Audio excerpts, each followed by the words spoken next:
Individuals used to get away with it. Now it's the tactics are exposed, and it's sick, man. It's like you know that much about the person that you go waste your time doing that to that person. Sick, bro. They get some rise out of making sure they secure their generations by making sure that you can't secure yours. That it's called bloodlust. In the Orthodox understanding of the 8 passions of the soul, lust, the passion of the soul, bloodlust. It goes with pride and vainglory. That's what that is. When you enjoy the sacrificial murder of someone else through whatever abusive form of control. It's bloodlust.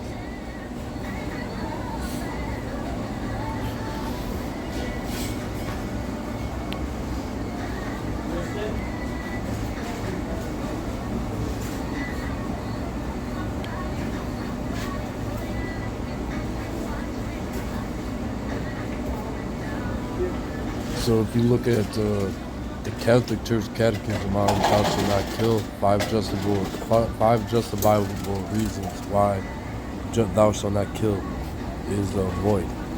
Self-defense. What's it called? Let's look it up. I'll put the list out there.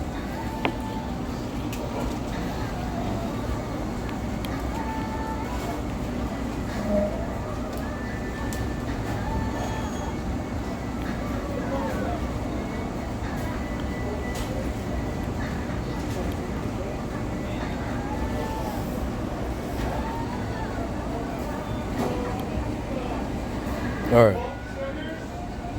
It's widely understood thou shalt not kill is widely as a prohibition against unlawful premeditated murder. That's what it means. Thou shalt not kill. Unlawful premeditated murder.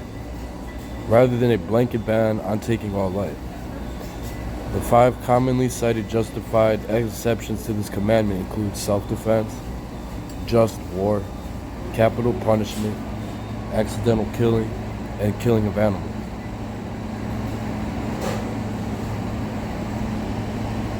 Instead of, the prohibition against unlawful premeditated murder, when you're dealing with satanic death cults and child ritual sacrifice beyond abortion clinics. It's not about pro-choice, pro-life when I have to bring that topic up. It's about when you choose to slay the child, that doctor is not a Christian most of the time and practices some very dark satanic ritual when he sacrifices the child to whatever God they sacrifice the child to. Because the most purest sacrifice on earth is a ritual human child to a cult, death cults. My argument isn't about pro-life, pro-choice, but that issue is about most Christians don't work at abortion clinics. When you look at who does, that's when it's very interesting. Because you got people that believe in what they do, and then you got people parsing really dark occult groups that worship the Baphomet, Satan, Molech, and all those Canaanite deities associated with Yahweh, and all those Egyptian deities. Of course, on my way to Reno, my other bag right here is stuck. So if I open it, my rip. Only in the bag I have it. Of course. No, I gotta thank God. Thank God.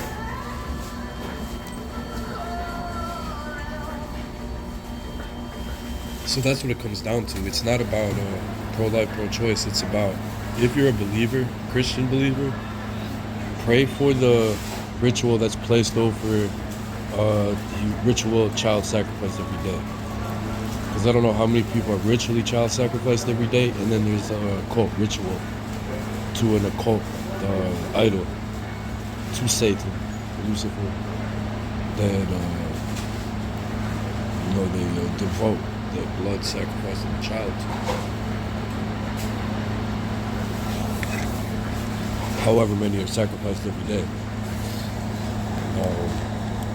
That's what it comes down to. Because again, you go into the argument in Christian churches, the reason why a man and a woman gets married in a Christian church with the separation between church and state, because marriage is to make children, to procreate. It's the only reason. It's the only reason why they marry in general in the Christian churches, so you could have kids in a wedding vow, where you're legally bound to the person, monogamously. Now,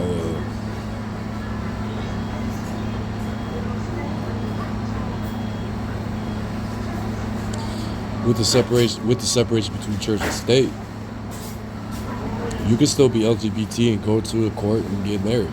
Because in the state, it's not about procreation. It's just about, justifying any form of life, liberty, and the pursuit of happiness, as long as it does not conflict with someone else's, with mutual cooperation and respect. I've been coining the term, for lack of a better word, with everyone. Whether you're inside the temple, outside the temple, a separation between church and state, blah, blah, blah, blah, blah, internationally. Mutual cooperation with respect is all that's needed to go forward. I'm not trying to put your children in prison. I'm not trying to kill your children. I'm not trying to war with your family. I'm not trying to bankroll your business. I'm trying to go forward with mutual cooperation and respect. If you can't do that, then you made your business my business. And now your business and my business is now our business. And now we have to handle our business with forgiveness and justice before forgiveness, if there's legal implications, before you can forgive through justice. Now, with those legal implications, if treason is one of them, punishable by execution in the United States, stripped of government position, 20 years prison, execution. There's a extreme. That's in the United States. If you try to treason outside of the United States, I bring this point up since I've been in Michigan. It doesn't matter if you're federal, state, or local of the United States.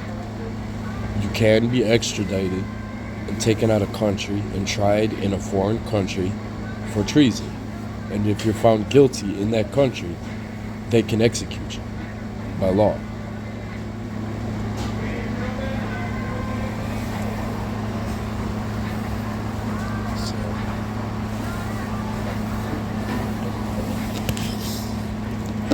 Don't commit treason.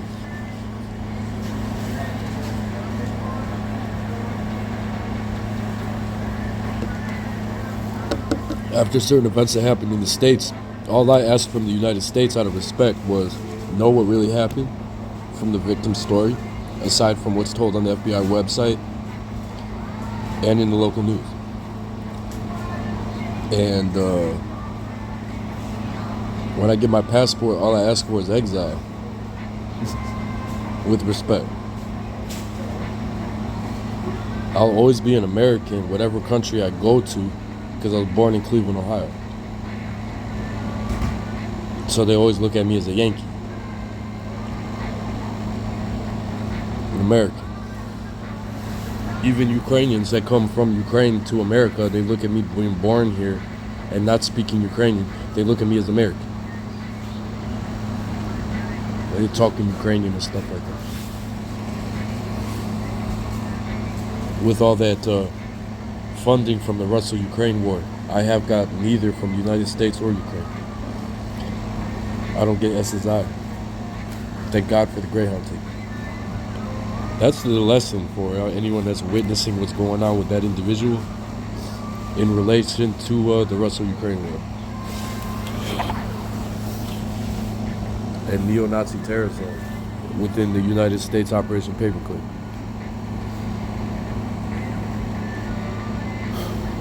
With a non-consensual microchip, whether you're pro or against non-consensual microchip injection. That's what it comes down to right now, 2026. You're either pro or anti non-consensual microchip injections. Make the decision right now. If you don't know what that means nanotechnology microchips small enough to be injected in the coronavirus shot that kids tested positive for. It's done non-consensually. Do you support that?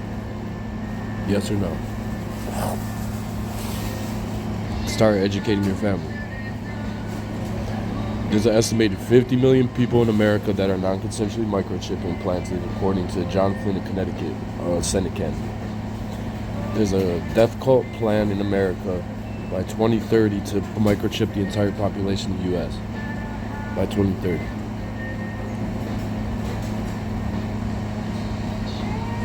Just to keep it in perspective with Royal Oak, keep it in perspective with Michigan. It don't matter who you are or who people think you are. Just understand what was spoken. Ohio representative on the issue. Public figure in Ohio. Hometown hero. It's hustle fund. 216 Cleveland area. Sting Operation Traffic Victim.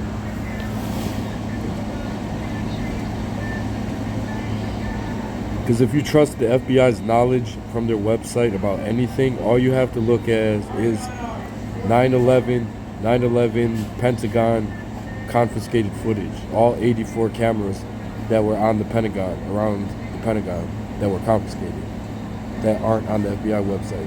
And then 2023 onward, they made a 10-minute edited video of the flight pattern that looks like Never-Ending Story Falcor flying with into the Pentagon. And that's all you need to know about FBI surveillance, confiscated surveillance out from their website about anything. Because we still need answers to that, aside from the regime changes that need to occur tied to United Nations NATO, with the fusion centers and the Pegasus spyware on your cell phone, on cameras.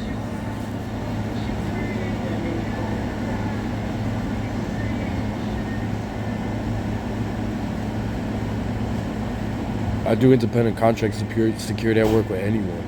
Because the individual, a part of that organization, Freemasonic or not, satanic or not,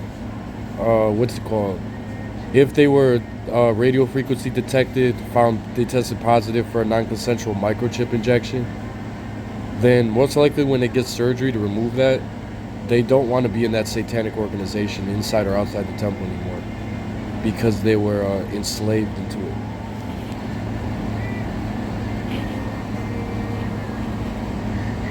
It's their choice after.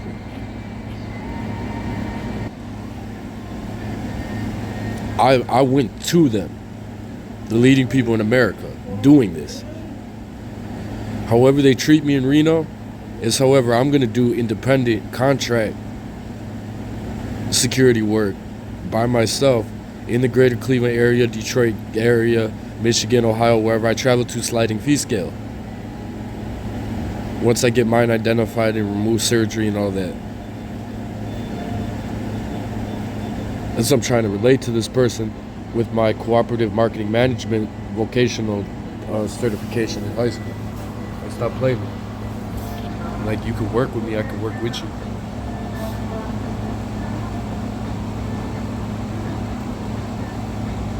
Pasadena, California from Reno if I don't go to Las Vegas to play some Omaha because I'm in Vegas. And I'll check out Cal Earth Institute and see if they train me with the Earth Homes, Eco Dome. In Pasadena, California, Cal Earth Institute. Houses made out of dirt and sandbags, like a igloo, adobe. Hurricane-proof, fire-proof, tornado-proof, flood-proof. All it's the cost of the sandbags and the dirt. And it's funny, on their YouTube they have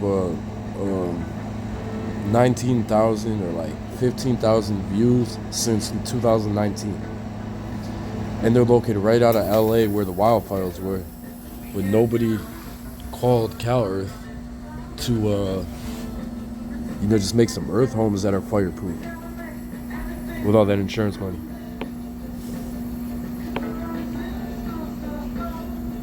So Oklahoma, in Nebraska, in the states that get hit with the tornadoes, why don't you just build Cal Earth homes, and then every year you don't have to deal with any damage? Because the contracting companies and the insurance companies make God knows how much money every year.